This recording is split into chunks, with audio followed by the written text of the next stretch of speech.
Hello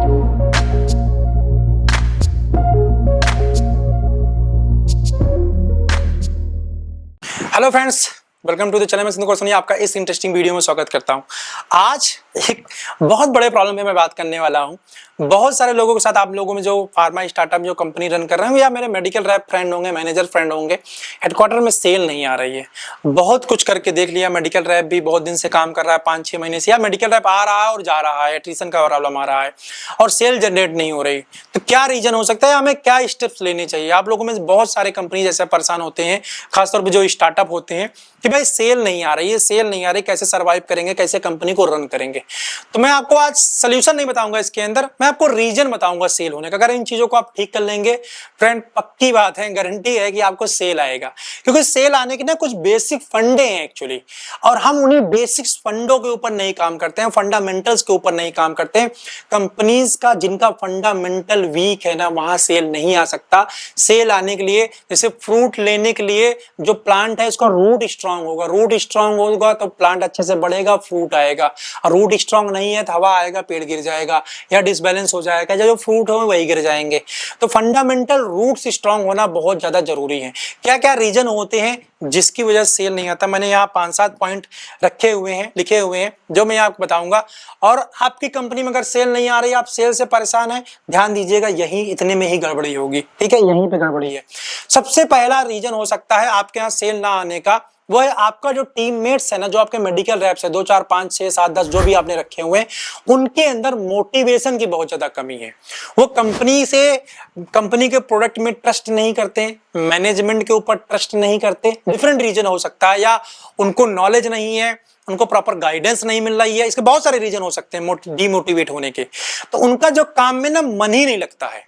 जब वो field में काम करने जाते हैं ना, वो एक बोझा ढो रहे हैं। वो बैग लेके सिर्फ जाते हैं, ब्रांड को दिखाते हैं, अपनी तरफ से ना ही कोई क्रिएटिविटी करते हैं, ना ही कोई रिलेशनशिप डेवलप करते हैं, ना ही ऐसी कोई एक्टिविटी के लिए आपसे डिमांड करते हैं। कोई मेडिकल रैप है, सेल नहीं कर रहा और आपसे कुछ मांग भी नहीं रहा है, समझ लो उसको कुछ समझ में नहीं आ रहा कि सेल होगी कैसे। अगर वो आपकी एक्टिविटी की डिमांड नहीं कर रहा, डिफरेंट चीजों की डिमांड नहीं कर रहा है, इसका मतलब है क्रिएटिविटी खत्म, उसका मन ही नहीं लग रहा सेल के अंदर। तो पहला रीजन है डीमोटिवेशन फ्रेंड, और ये बहुत ज्यादा स्टार्टअप के अंदर देखा गया है डीमोटिवेशन, क्योंकि सिस्टम स्ट्रक्चरल डैमेज वहां पे होता है, स्ट्रक्चर बहुत अच्छे से नहीं बन पाते, सिस्टम बहुत अच्छे से नहीं बन पाते। इस कंडीशन के अंदर मेरा फार्मा स्टार्टअप टूल किट, मेरे जो प्लानिंग एंड रिव्यू है, ये सब बहुत ज्यादा हेल्प करते हैं। अगर आपने नहीं लिया है तो फार्मा एकेडमी जो मेरी वेबसाइट है, वहां जाके लेके देख लीजिए, बहुत हेल्प करेंगे। ठीक है, तो मोटिवेशन एक बहुत बड़ा प्रॉब्लम है, मन ही नहीं करता है आदमी का, वो खुश ही नहीं होता। कंपनी ज्वाइन कर लेता है मजबूरी में, सैलरी बस, लेकिन वो खुश नहीं है कंपनी से, जिसकी वजह से काम नहीं कर रहा होता मन से। ठीक है, दूसरा रीजन है सेल ना आने का, पुअर डिटेलिंग। क्योंकि जब कोई मेडिकल रैप डॉक्टर चैम्बर में जा रहा है तो उसके यहां लिखा नहीं है कि वो बड़ी कंपनी से आ रहा है, छोटी कंपनी से आ रहा है। उसका जो वे ऑफ टॉकिंग है, जो उसका कम्युनिकेशन लेवल है, जो उसका प्रोडक्ट बताने का तरीका है, वो डिफाइन करता है कि कंपनी कैसी है। कंपनी अच्छी है, कंपनी बुरी है, कंपनी बड़ी है, कंपनी छोटी है, ये डिफाइन करता है आपके मेडिकल रिप्रेजेंटेटिव का कम्युनिकेशन। अगर वे आप कम्युनिकेशन अच्छा है, डिटेलिंग स्टोरी अच्छी है, आपने प्रैक्टिस जबरदस्त तरीके से कराई है, बुलाया है, 3 दिन बैठाया है, प्रैक्टिस करवाया है, रगड़वाया है उसको डिटेलिंग के लिए, और वो चैम्बर के अंदर उस चीज को डिलीवर करता है, उसके अंदर कॉन्फिडेंस है, उसके अंदर डर नहीं है, मैनेजर ने उसके जाके वहां चैम्बर के अंदर डिटेलिंग करवाया है, तो भाई आपका सेल आएगा, काम बनेगा। लेकिन स्टार्टअप कंपनी के अंदर आधे मेडिकल रिप्रेजेंटेटिव तो बड़े डॉक्टर के चैम्बर में जाने से डरते हैं, छोटे डिस्पेंसर डॉक्टर के चैम्बर में जाएंगे, ब्रांड नेम साल नेम बता के चले आएंगे, और कंपनी को भी नहीं मालूम है डिटेलिंग की कोई इंपॉर्टेंस भी होती है क्या। कंपनी खुद ज्यादा ब्रांड के बारे में नहीं मालूम है, कंपनी हमने खोल लिया है, लेकिन जो पीछे विजुअल के ऊपर दुनिया भर की लाइन दिया गया है, इसका मीनिंग क्या है, इसका इंडिकेशन क्या मीनिंग है, कंपनी को खुद ही नहीं मालूम है। कंपनी को, ओनर को नहीं मालूम। उसको मालूम है कि ये जब किताब है, इसको लेके जाना होता है, इसी से बताना होता है, इसी से धंधा निकालना होता है बस, और सेटिंग की बात करनी होती है, जिसकी वजह से धंधा आता है। भाई सेटिंग करने के लिए भी ना वो नॉलेज चाहिए, वो कम्युनिकेशन चाहिए, वो रिलेशन चाहिए, तब आता है। तो दूसरा प्रॉब्लम है पुअर डिटेलिंग। पुअर डिटेलिंग ये बहुत बड़ा रीजन है, क्योंकि यही आपके इमेज क्रिएट करता है। तीसरा रीजन, बहुत बड़ा रीजन स्टार्टअप के साथ में, बड़ी बड़ी कंपनियों में आज भी कॉल एवरेज एंड कवरेज के ऊपर डंडा लेके पीएमटी वाला सेल्स मैनेजर बैठा रहता है। 12 का कॉल एवरेज क्यों नहीं आया, 11 का कॉल एवरेज क्यों नहीं आया? आज बड़ी कंपनी का मेडिकल रैप 11 से 12 का कॉल एवरेज मेंटेन करता है, और स्टार्टअप कंपनी जहां और ज्यादा काम करने की जरूरत है, वहां का मेडिकल रैप क्या कॉल एवरेज मेंटेन कर रहा है? 7 का, 8 का, 6 का, और उसके बाद दुनिया भर की वो कहानी बता देता है, डॉक्टर की कॉल नहीं होती, ऐसा नहीं होता, वैसा नहीं होता। और उसका मैनेजर, सबसे अच्छी बात मैंने स्टार्टअप कंपनी के अंदर देखा है कि उसका मैनेजर भी इसमें हैप्पी है कि हाँ भाई ऐसा ही होता है। भाई सेल कहां से, डॉक्टर के पास आप मिलने नहीं जाओगे तो डॉक्टर आपके घर पे आके बिजनेस थोड़ी देगा, जब आप डॉक्टर को मिलने ही नहीं जा रहे हो। अगर 150 की डॉक्टर लिस्ट है तो 150 विजिट होनी चाहिए और 300 का कॉल होना चाहिए। अगर 125 की डॉक्टर लिस्ट है, इससे कम डॉक्टर लिस्ट होना भी नहीं चाहिए। बहुत सारे लोग गुरु ज्ञान देते हैं मार्केट के अंदर, 50 डॉक्टर के ऊपर काम करो, 60 डॉक्टर के ऊपर काम करो, फोकस करके काम करोगे तो ज्यादा बिजनेस आएगा। भाई फोकस करने के लिए डॉक्टर भी तो अच्छा होना चाहिए, कस्टमर भी तुम्हें पोटेंशियल चाहिए। और पोटेंशियल कस्टमर लाओगे कहां से? जब ज्यादा कस्टमर को मिलोगे तभी पोटेंशियल कस्टमर फाइंड आउट करोगे। अगर यूं ही कोई 50 डॉक्टर ले लोगे तो उसमें पोटेंशियल डॉक्टर मिलेंगे कितने? 10, 15, 20। और 20 पे काम करोगे फिर आप पोटेंशियल के अकॉर्डिंग, और कन्वर्ट कितने होंगे? 2, 4 होंगे।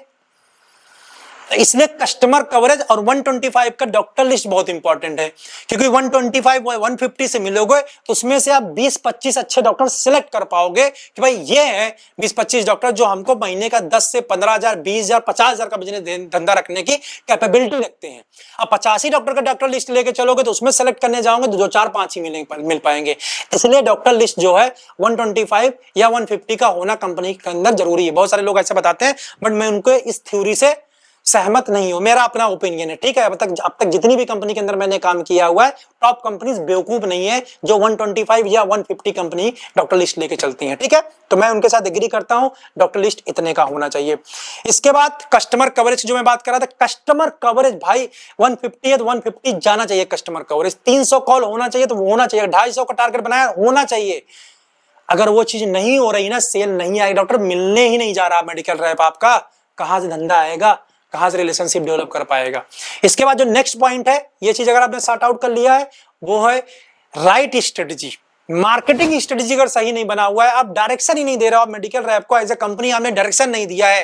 भाई पूरे महीने में ये 30 कोर डॉक्टर हैं, इस 30 कोर डॉक्टर को 6 पार्ट में हमने डिवाइड कर दिया है। 5 डॉक्टर को ये वाला गिफ्ट देना है, ये वाली बात करनी है, इस वाले प्रोडक्ट की बात करनी है। 5 को ये देना है, ऐसा बात करना है, इसको ये साइंटिफिक लिटरेचर देना है, इसको ये करना है, इसके साथ ओपीडी कैम्प करना है, इसके साथ बीएमआई कैम्प करना है। जब तक आपने ये पूरी स्ट्रेटजी नहीं सेट किया हुआ है, काम नहीं दिया है मेडिकल रैप को कि भाई क्या क्या काम करना है, एक डायरेक्शन आपने नहीं दिखाया है कि भाई ऐसे से जाके काम करना है, तब तक मेडिकल रैप इतना साइंटिफिक नहीं है या इतना नॉलेजफुल नहीं है कि वो अपने खुद से चीजों को डेवलप कर ले। जिस दिन वो इतना कैपेबल हो जाएगा मेडिकल रैप या मैनेजर, तो अपनी खुद की कंपनी ले आके लॉन्च करके बेचना शुरू कर देगा, फिर वो आपके यहाँ काम नहीं करेगा। बहुत सारे लोग बोलते हैं बस मेडिकल रैप को सैलरी दे दो और इन्वेस्टमेंट के लिए बोल दो, जो बोलेगा इन्वेस्टमेंट कर देंगे, 2-4 गिफ्ट दे दिया, जाओ सेल लेके आ जाओ। भाई इसने से सेल नहीं आता है। सेल करने के लिए, सेल तो जो ऊपर बंदा बैठा है वो करता है स्ट्रेटजी के थ्रू। एक राइट स्ट्रेटजी डेवलप करनी होती है, उसके टूवर्ड्स काम करना होता है, उसी का फॉलो अप लेना पड़ता है, तब जाके सेल आता है। उसी के बेस से रिलेशन डेवलपमेंट स्ट्रेटजी डिजाइन किया जाता है, एक्टिविटी डिजाइन किया जाता है, इन्वेस्टमेंट एक्टिविटी, मीटअप, बहुत सारी इसके अंदर चीजें आती हैं जो प्लानिंग एंड रिव्यू वाले वर्कशॉप में मेरे मिलेगा। pharmaacademy.in मेरी वेबसाइट है, वहां पे जाके आप इन चीजों को सीख सकते हैं।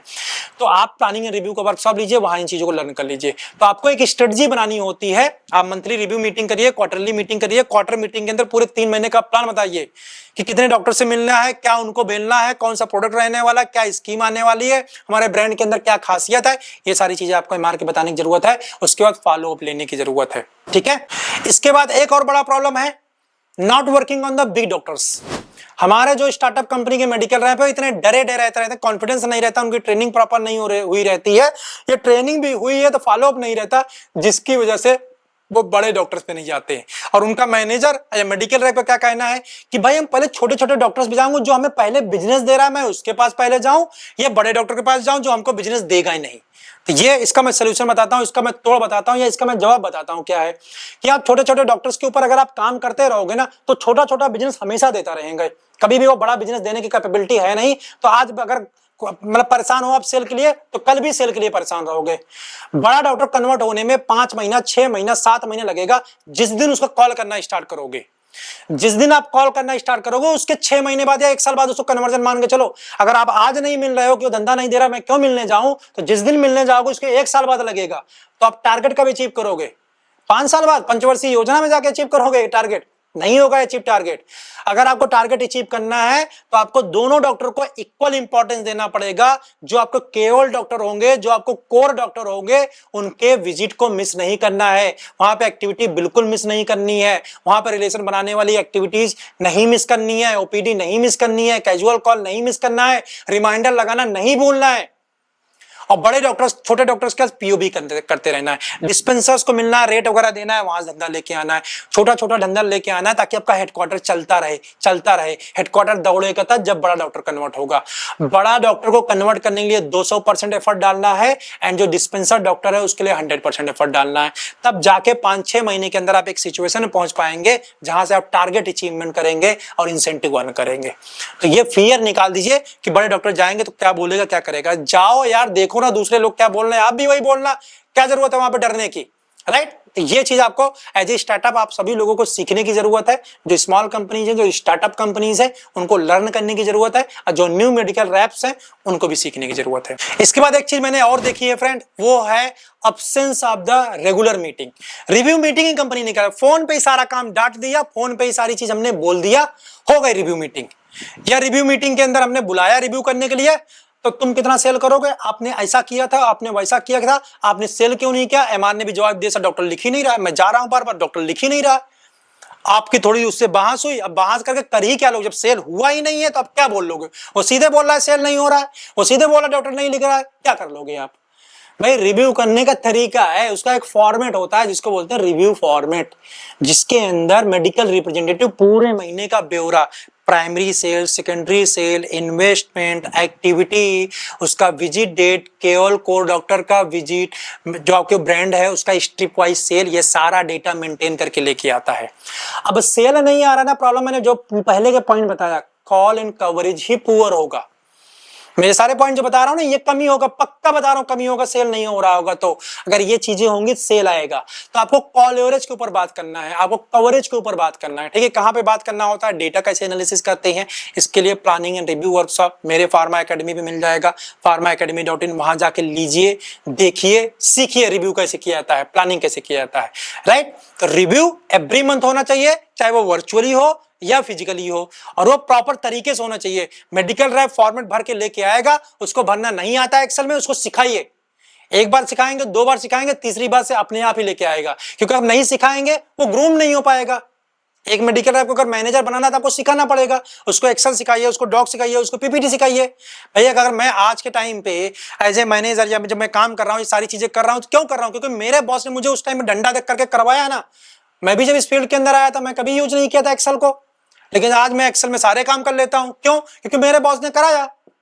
तो आप भी जब करवाएंगे तो आपका मेडिकल रैप सीखेगा, जब सीखेगा तभी वो आगे जाएगा, राइट। तो इसलिए आपको ये सारी चीजें सिखानी है, करानी है। इसके बाद जो नेक्स्ट पॉइंट है फ्रेंड, वो है पुअर कंपनी विजन।